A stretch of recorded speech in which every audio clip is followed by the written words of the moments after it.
বিয়ের ৫ বছর পর সড়ক দুর্ঘটনায় আমার স্বামীর দুটো পা হারিয়ে যায়।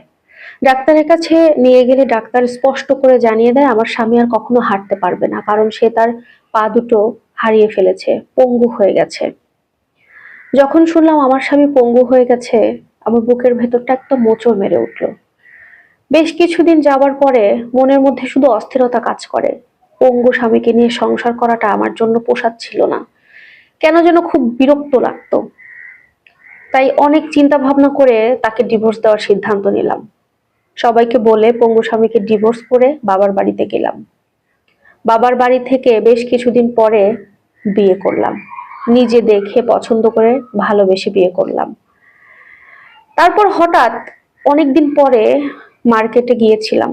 তখন পেছন থেকে একটা লোক আমার কাপড় টেনে বলছে, আপা আমাকে 10টা টাকা দেবেন, 3 দিন ধরে কিছু খাই না। পেছন দিকে ঘুরেই দেখি আমার প্রাক্তন হাজবেন্ড। ওকে দেখা মাত্র আমি কেঁপে উঠলাম, চমকে উঠলাম একেবারে। ওকে বললাম, কি ব্যাপার, তুমি এই অবস্থায় এখানে ভিক্ষা করছো? তোমার তো পরিবার আছে, মা আছে, বাবা আছে, ভাই আছে, সবাই আছে, এই অবস্থা কেন তোমার? তখন সে উঠে বলল, তুমি আমাকে যে কারণে ছেড়ে চলে গিয়েছো, আমার পরিবারের সবাই আমাকে একই কারণে ছেড়ে চলে গিয়েছে। তখন বললাম, চলো আজকে আমি তোমাকে খাওয়াই। কিন্তু সে রাজি হলো না। সে বলল আমাকে 10টা টাকা দিলেই হবে। কোনোভাবে সে আমার কাছ থেকে টাকা নিল না। আমি তাকে বললাম, তাহলে 100 টাকা দিচ্ছি, একটু ভালো কিছু খাও। বলল না, আমাকে 10 টাকা দিলে দাও, না হলে আমি চলে যাই। কোনোভাবে সে আমার কাছ থেকে বেশি টাকা নিল না। 10 টাকা ধরিয়ে দিলাম, সেটা নিয়ে সে আমার সামনে থেকে হাতের উপর ভর দিয়ে চলে গেল। ওই মুহূর্তে দাঁড়িয়ে আমাকে শুধু অপরাধী বলে মনে হচ্ছিল।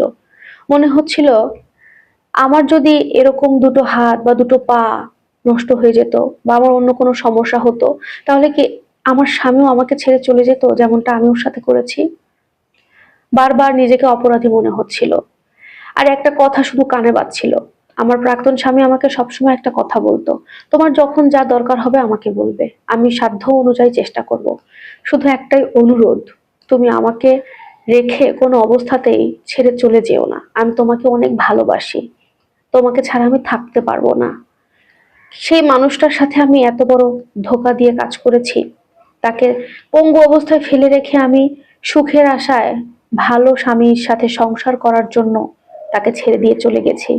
কিন্তু এটাই বিধাতার নিয়তি। আমি সুখী হতে পারিনি। এখন আমি যে পরিস্থিতিতে আছি, না পারছি আমি সেখানে সংসার করতে, আর না পারছি ওই সংসার থেকে বের হতে। আমার মতো ভুল যেন কোনো নারী জীবনে না করে। আমাকে ধুকে ধুকে খাচ্ছে আমার জীবনটা। আমার বর্তমান স্বামী আমাকে কথায় কথায় অত্যাচার করে, আমার গায়ে হাত তোলে। এখন সবকিছু আমি মুখ বন্ধ করে সহ্য করে সংসারে পড়ে আছি। এমনটা যদি আগের সংসারে থাকতাম, তাহলে হয়তো আমার জীবনে এত কষ্ট দেখতেই হতো না।